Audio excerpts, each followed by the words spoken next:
Corona के बढ़ते मामलों ने बढ़ाई हिमाचल सरकार की मुश्किलें। प्रदेश में 4 अप्रैल तक बंद किए शिक्षण संस्थान। होली के कार्यक्रमों पर भी लगाई रोक। मुख्यमंत्री ने की अपील, लोग घरों में ही अपने परिवार के साथ मनाएं होली। कांग्रेस के राजीव किमटा बोले, श्रद्धांजलि के नाम पर बागियों को मनाने मुख्यमंत्री आए मंडी। जल शक्ति मंत्री भी बागियों को मनाने में व्यस्त, पर नहीं मान रहे बागी। भाजपा कर रही आचार संहिता का उल्लंघन। नगर निगम मंडी के चुनावों के लिए प्रशासन भी तैयार। पीठासीन मतदान अधिकारियों का प्रथम पूर्वाभ्यास हुआ आयोजित। दूसरा 2 अप्रैल और तीसरा पूर्वाभ्यास 6 अप्रैल को होगा आयोजित। और जोगिंदरनगर में उमड़ी भीड़ पर पुलिस ने कसा शिकंजा। प्रोबेशनर डीएसपी वसुधा सूद के नेतृत्व में बिना मास्क घूम रहे लोगों के काटे चालान। पुलिस ने अनावश्यक भीड़ को भी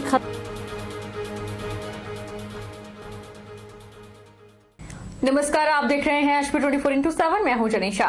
हिमाचल प्रदेश में हर रोज कोरोना के मामले फिर से बढ़ने लगे हैं। ऐसे में हिमाचल सरकार की मुश्किलें भी बढ़ गई है।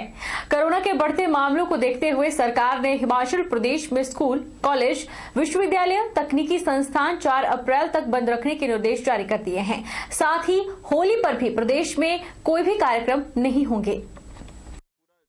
मुख्यमंत्री जयराम ठाकुर ने शुक्रवार को अधिकारियों के साथ उच्च स्तरीय बैठक की। मुख्यमंत्री जयराम ठाकुर ने कहा कि प्रदेश में अब दोबारा से कोरोना वायरस में वृद्धि हो रही है। बीते दिन 300 मामले सामने आए हैं। ऐसे में आज बैठक में प्रदेश में फिलहाल स्कूलों को 1 सप्ताह तक बंद रखने और मेलों पर पूर्ण प्रतिबंध सहित होली पर कोई कार्यक्रम का आयोजन नहीं होगा। इसको लेकर फैसला लिया गया है। प्रदेश में अब कोरोना टेस्टिंग भी बढ़ाई जाएगी। मंदिरों में भी कुछ पाबंदियां लगाई गई है। उन्होंने कहा कि फिलहाल लॉकडाउन लगाने का कोई विचार नहीं है और न ही पर्यटकों को आने से रोका जाएगा। मुख्यमंत्री जयराम ठाकुर ने अपील करते हुए कहा कि लोग घरों में ही अपने परिवार के साथ होली मनाएं। होली के सार्वजनिक कार्यक्रम भी नहीं होंगे। 3 अप्रैल को हिमाचल में सरकारी छुट्टी घोषित की गई है। इसलिए हमने आज मीटिंग की और मीटिंग करके थोड़ा सा रिव्यू किया सारी सिचुएशन को, और कुछ चीज़ों को लेकर के हमने कुछ निर्णय भी किए हैं। उसकी डिटेल्स आपको प्राप्त हो जाएंगी।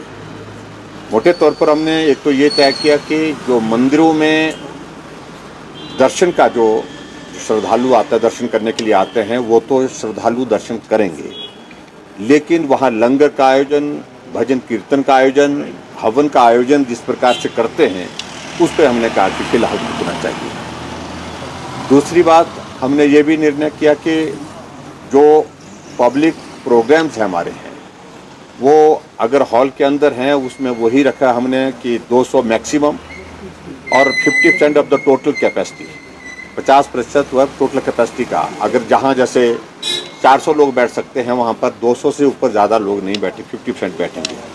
जहाँ 100 आदमी बैठ सकते हैं कमरे के अंदर, वहाँ पर 50 आदमी ही बैठेंगे। और ओपन एरिया में भी इसी तरह से हमने जो कार्यक्रम होगा उस कार्यक्रम में हमने रिस्ट्रिक्शन नहीं लगाई, लेकिन इतनी रिस्ट्रिक्शन लगाई, अगर कहीं ग्राउंड की कैपेसिटी 1000 है तो 1000 के उस ग्राउंड की कैपेसिटी के अनुसार 500 ही वहाँ पर लोग कार्यक्रम में गैदर हो सकते हैं। एक तो इस पर एनफोर्स किया।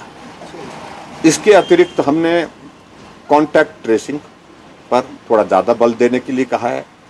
टेस्टिंग का सैंपल और ज्यादा तेजी से बढ़ाने के लिए कहा है। मुख्यमंत्री जयराम ठाकुर ने हमीरपुर के सुजानपुर विधानसभा क्षेत्र में वर्चुअल माध्यम से 22.68 करोड़ रुपए की विकासात्मक परियोजनाओं के शिलान्यास किए और आधारशिलाएं रखी। जयराम ठाकुर ने कहा कि प्रदेश सरकार ने राज्य में 3.5 वर्ष का कार्यकाल पूरा कर लिया है और प्रदेश के सभी क्षेत्रों में विकास देखने को मिला है। मुख्यमंत्री जयराम ठाकुर ने शिमला से लोगों को संबोधित करते हुए कहा कि सुजानपुर में 12 करोड़ रुपए की लागत के मिनी सचिवालय भवन का निर्माण किया जा रहा है। पुंगखट पर 11 करोड़ रुपए की लागत से निर्मित होने वाले पुल का निर्माण कार्य जल्द ही पूरा कर लिया जाएगा। नाबार्ड के अंतर्गत क्षेत्र में 12 सड़कों के निर्माण पर 37 करोड़ रुपए खर्च किए जा रहे हैं और इस विधानसभा क्षेत्र में प्रधानमंत्री ग्राम सड़क योजना के अंतर्गत 12 करोड़ रुपए खर्च किए जा रहे हैं। उन्होंने कहा कि 700 करोड़ रुपए की लागत से निर्मित होने वाले धौलसिद्ध विद्युत परियोजना को केंद्र सरकार ने मंजूरी प्रदान कर दी है, जिससे हमीरपुर के सुजानपुर और नादौन क्षेत्र में विकास की गति में तेजी आएगी। आज मुझे इस बात की प्रसन्नता है कि हम टौणी देवी का तहसील कार्यालय का विधिवत उद्घाटन करने की इस रस्म को पूरा कर रहे हैं। 2 करोड़ 15 लाख की लागत से बनी ये तहसील भवन जो है, जहां 24 पंचायतों को लाभ दे रही है, लगभग 40,000 की पॉपुलेशन को भी जो है एक अच्छे भवन की एक सुविधा उपलब्ध होगी। इसके लिए मैं सभी साथियों को और आपके इस विधानसभा क्षेत्र के सभी लोगों को बहुत बहुत बधाई और शुभकामनाएं देता हूं। सारे विकास कार्य जो है आज के दिन जो है कुल मिलाकर के उद्घाटन और शिलान्यास के 22 करोड़ 68 लाख के बनते हैं। और आपके इस विधानसभा क्षेत्र में इन सारी योजनाओं की शुरुआत की दृष्टि से मैं आप सबको बहुत बहुत बधाई देता हूं। बता दें कि मुख्यमंत्री जयराम ठाकुर ने टौणी देवी में 2.15 करोड़ रुपए की लागत से निर्मित तहसील कार्यालय भवन का लोकार्पण किया। उन्होंने हमीरपुर में 2 करोड़ रुपए की लागत से निर्मित होने वाली राजस्व कॉलोनी, 4.90 करोड़ की लागत से सुजानपुर तहसील की दोहक, धेल, पटलांधार और बलेठ उठाऊ पेयजल आपूर्ति योजना की पंपिंग मशीनरी के स्वचालन सहित वितरण प्रणाली और सुधारीकरण, 6.77 करोड़ रुपए की लागत से गांव बैरी से पलाही चरण 1 के अंतर्गत ब्यास नदी के लेफ्ट बैंक में बाढ़ संरक्षण कार्य और सुजानपुर तहसील में 6.85 करोड़ रुपए की लागत से गांव बैरी से पलाही चरण 2 के अंतर्गत ब्यास नदी के लेफ्ट बैंक में बाढ़ संरक्षण कार्य की आधारशिलाएं रखी। हिमाचल प्रदेश में नगर निगम चुनावों की बिसात में अब बारी है बागियों को मनाने की। कल नामांकन वापस लेने का अंतिम दिन है, जिससे पहले कांग्रेस पार्टी अपने बागियों को मनाने में लगी है। प्रदेश कांग्रेस अध्यक्ष कुलदीप राठौर ने सोलन में बागियों को नामांकन वापस लेने का आग्रह किया, तो वहीं चुनाव प्रत्याशियों के पक्ष में प्रचार भी किया। नगर निगम चुनाव में कांग्रेस से बागी प्रत्याशियों को मनाने कुलदीप राठौर सोलन पहुंचे। कुलदीप राठौर ने कहा कि कांग्रेस पार्टी एकजुट है और प्रदेश की सभी 4 नगर निगम में कांग्रेस का जलवा होगा। कांग्रेस पार्टी नगर निगम की सत्ता में काबिज होगी। कांग्रेस अध्यक्ष कुलदीप राठौर ने बताया कि कांग्रेस नगर निगम चुनाव के लिए पूरी तरह से तैयार है।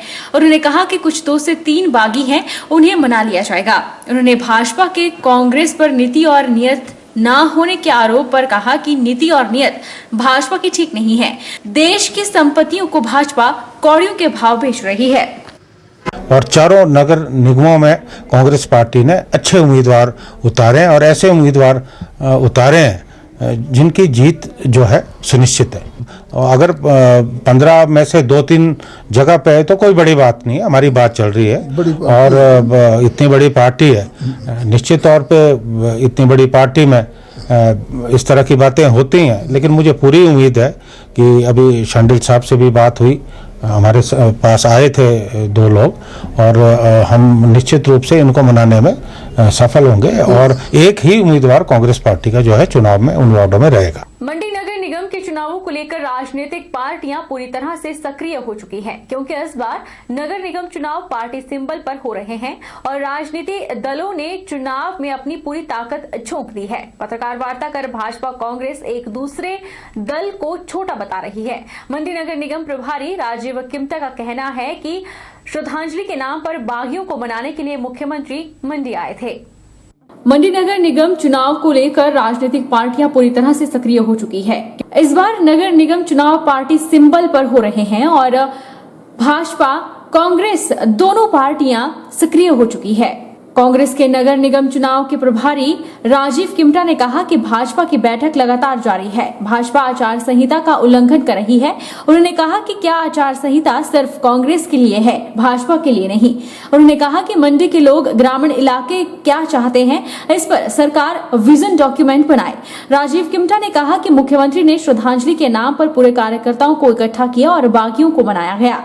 मंत्री महेंद्र सिंह ठाकुर 3 दिनों से यहां रहकर भाजपा से बागी हुए कार्यकर्ताओं को मनाने में लगे हुए हैं, लेकिन बागी नहीं मान रहे। यहीं से पता लग रहा है कि पिछले 3.5 सालों में सरकार की कारगुजारी कैसी है।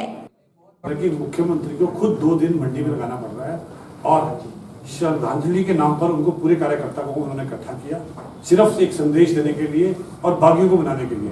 यही पता लगता है कि मुख्यमंत्री ने मंडी में क्या किया कि आज भी 2 दिन मुख्यमंत्री ने मंडी में लगाए, महेंद्र सिंह पिछले 3 दिन से बैठे हुए हैं, जो भाजपा के बागी लोग हैं वो नहीं मान रहे। तो यहीं से पता लगता है कि सरकार की जो पिछले 3 साल में जो कारगुजारी है वो कैसी है। इस तरह से सरकार और मंत्री सर्किट हाउस में बैठे हैं, तो इससे ये नहीं लगता कि आचार संहिता के धज्जे उड़ा रहे हैं। वहाँ पे हर दिन पिछले 3 दिन से मीटिंगें चल रही है और सभी कैंडिडेट्स को जो है सर्किट हाउस में बुलाया जा रहा है। तो मेरा प्रशासन से भी यही है, डीसी से भी यही वो है कि क्या आचार संहिता सिर्फ कांग्रेस के लिए होती है, भाजपा के लिए नहीं होती। मंडी नगर निगम चुनाव को लेकर राजनीतिक सरगर्मियां चरम पर हैं और राजनीतिक आरोप प्रत्यारोप का दौर भी अपने शबाब पर है। प्रदेश कांग्रेस कमेटी के महामंत्री आश्रय शर्मा, नगर निगम चुनाव के प्रभारी राजीव किमटा के द्वारा मंडी में पत्रकार वार्ता का आयोजन किया गया। आश्रय शर्मा ने कहा कि पार्टी का फोकस सिर्फ नगर निगम के चुनाव पर है। यह कोई छोटा चुनाव नहीं है, यह बहुत बड़ा चुनाव है, क्योंकि मुख्यमंत्री ने इस चुनाव को बहुत बड़ा बना दिया है और मुद्दों पर बात न करके लोगों को प्रलोभन देकर भटकाने का प्रयास किया जा रहा है। हमारा सिर्फ और सिर्फ एक फोकस है एमसी इलेक्शन। तो छोटा सा इलेक्शन नहीं, ये छोटा नहीं, ये मुख्यमंत्री जी ने बहुत बड़ा इलेक्शन बना दिया इसको। जब मुख्यमंत्री जी कुछ समय निकाल कर यहाँ पे आ रहे हैं और 2-2 दिन 3 दिन यहाँ पे लगा रहे हैं, तो ये मुख्यमंत्री जी ने बड़ा चुनाव बना दिया है। मुद्दों के ऊपर ना बात कर ये जो है ऐसे प्रलोभन देकर लोगों को भटकाने का प्रयास कर रहे हैं। तो आप खुद अंदाजा लगाए कि कितना बड़ा चुनाव ये बन चुका है। हमारा केवल और केवल अभी जो एक पॉइंट एजेंडा है कि एमसी इलेक्शन में कांग्रेस पार्टी का अच्छा प्रदर्शन है। नगर निगम मंडी के चुनावों के लिए कुल 15 वार्डों के लिए 95 उम्मीदवार चुनावी मैदान में हैं। मंडी नगर निगम चुनाव के लिए भाजपा, कांग्रेस, आम आदमी पार्टी और कुछ आजाद उम्मीदवारों ने भी नामांकन भरा है। वहीं वार्ड 12 भगवाहन से अधिवक्ता गीतांजलि शर्मा आम आदमी पार्टी की प्रत्याशी हैं। गीतांजलि शर्मा का कहना है कि वे अपने वार्ड की समस्याओं का हल करेंगी और विकास कार्यों को प्राथमिकता देंगी। नगर निगम मंडी के चुनाव में 2 प्रमुख पार्टी को टक्कर देने के लिए इस बार आम आदमी पार्टी ने भी अपने उम्मीदवार चुनावी मैदान में उतारे हैं। वार्ड 12 भगवाहन से अधिवक्ता गीतांजलि शर्मा को आम आदमी पार्टी ने चुनावी रण में उतारा है। गीतांजलि शर्मा पेशे से अधिवक्ता हैं। उनका कहना है कि वे अपने वार्ड की समस्याओं को हल करेंगी और विकास कार्यों को प्राथमिकता देंगी। उनके लिए पूरा शहर परिवार की तरह है और खास इसलिए है क्योंकि धार्मिक दृष्टि से मंडी को छोटी काशी भी कहा जाता है। पत्रकार वार्ता में उन्होंने कहा कि ये चुनाव पिछले चुनावों से भिन्न है क्योंकि अब मंडी नगर निगम बन चुका है। गीतांजलि का कहना है कि आजादी को 70 साल से ज्यादा का समय हो चुका है। गांव की बात तो दूर रही, यहाँ शहर में भी अभी तक भरपूर सुविधाएं नहीं मिली हैं। अगर भगवान मोहल्ले की बात की जाए तो आज गलियों की हालत बद से बदतर है। उन्होंने कहा कि वे विकास कार्यों को प्राथमिकता देंगी और रोजगार के साधन भी उपलब्ध करवाने का प्रयास करेंगी। हमारी आज़ादी को ऑलमोस्ट 70 साल से ज़्यादा हो चुके हैं, लेकिन अगर आप इस शहर की बात करें तो इस शहर की जो गलियां हैं, स्पेशली वार्ड नंबर 12 भगवान, जहां से मैं रिप्रेजेंटेटिव हूं, तो उस वार्ड की गलियां जो हैं उनकी हालत बद से बदतर है। वहां पे जो मकान है वो पुरातन शैली के हैं। वहां पे जो घर हैं अभी तक उनमें बाथरूम की फैसिलिटीज नहीं है। अभी मैंने हल्का सा सर्वे शुरू किया है तो पिछले 1-2 महीने से, और धीरे धीरे मैंने लोगों की परेशानियों को एनालाइज करना शुरू किया है, क्योंकि मेरी वकालत में मेरी ये जो मेरा कार्य प्रणाली है वो मेरी कुर्सी तक या मेरी कार्यशैली मेरी कोर्ट के परिसर तक सीमित है। परंतु अब मैंने डिसाइड किया है कि मुझे इस अपने कार्यशैली को थोड़ा विस्तार से देखना है, घर घर जाके उनकी प्रॉब्लम रिजॉल्व करनी है। नगर निगम मंडी के 7 अप्रैल को होने वाले चुनावों के लिए नियुक्त पीठासीन और मतदान अधिकारियों को विपाशा सदन मंडी में प्रथम पूर्वाभ्यास करवाया गया। दूसरा पूर्वाभ्यास 2 अप्रैल और अंतिम पूर्वाभ्यास 6 अप्रैल को करवाया जाएगा। इस अवसर पर तहसीलदार सदर गणेश ठाकुर ने भी पीठासीन और मतदान अधिकारियों को चुनाव से संबंधित आवश्यक जानकारी प्रदान की।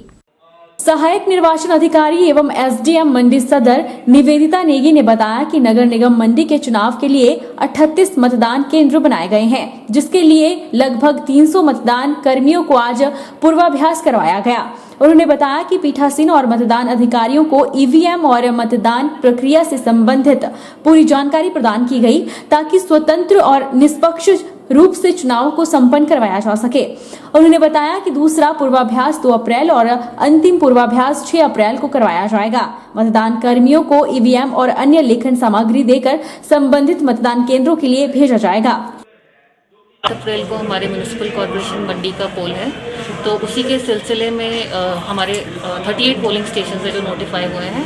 उन 38 पोलिंग स्टेशन में 38 पोलिंग पार्टीज़ रहेंगी और उन्हीं की रिहर्सल हम आज यहाँ पे करा रहे हैं। फर्स्ट रिहर्सल आज 26 तारीख को है, सेकंड रिहर्सल हमारी 2 तारीख को है और हमारी जो फाइनल रिहर्सल है वो 6 तारीख को है। 6 तारीख को ही हम इन पार्टीज़ को डिस्पैच करेंगे पोलिंग स्टेशन के लिए, इनको सारा सामान और स्टेशनरी देके प्लस ईवीएम्स देंगे। तो हम ये पूरी कोशिश कर रहे हैं कि हम जो हमारी पोलिंग पार्टीज़ हैं उनको मशीन के साथ फेमिलराइज कराया जा सके ताकि एंड डे पे उनको कोई कन्फ्यूजन ना हो। तो हमारी तरफ से पूरी कोशिश रहेगी कि हमारा जो इलेक्शन है वो सफलता से पूर्ण हो जाए। सीमांत राज्यों सहित प्रदेश में दोबारा बढ़ते कोरोना संक्रमण के मामलों पर ध्यान में रखते हुए प्रदेश सरकार द्वारा जारी हिदायतों के मद्देनजर एसडीएम सुरेंद्र ठाकुर ने एसएचओ कल्याण ठाकुर सहित पुलिस टीम के साथ नूरपुर शहर और बस अड्डा का दौरा किया। इस दौरान उन्होंने दुकानों और बसों का भी औचक निरीक्षण किया। उन्होंने दुकानदारों सहित अन्य लोगों और बसों में सवारियों द्वारा मास्क न पहनने पर उन्हें कड़ी हिदायत दी गई। आज मैंने पुलिस डिपार्टमेंट के साथ मिलकर पूरे शहर का राउंड लिया है। इसमें मैंने व्यापार मंडल से स्पेशल गुजारिश की थी कि वो भी हमारे साथ जो है एसोसिएट हो जाएं। पूरे व्यापार मंडल के माध्यम से पूरे जितने भी दुकानदार हैं इन सब से मैंने गुजारिश की है कि बिना मास्क किए किसी जो एंटर होने वाले व्यक्ति को, जो ग्राहक को सामान ना दे। जो भी अंदर आता है उसके प्रॉपर हैंड सैनिटाइज करने के पश्चात ही सामान दिया जाए। समस्त नूरपुर के विभागाध्यक्षों से मेरी एक गुजारिश है कि वो उनके पास काम करवाने आने वाले प्रत्येक व्यक्ति से इंश्योर करवाएं कि वो मास्क पहनकर ही आएँ, क्योंकि जो है हाल ही के दिनों में ज़िला कांगड़ा में कोविड पॉजिटिव्स के नंबर में इंक्रीज़ पाया गया है। इसी के मद्देनज़र हम जो है एक बार पुनः 2 गज की दूरी, मास्क ज़रूरी कैंपेन एक बार फिर से स्टार्ट कर रहे हैं। वक्त तो चला है छोटे से ब्रेक का। ब्रेक इस बार फौरन लौटेंगे।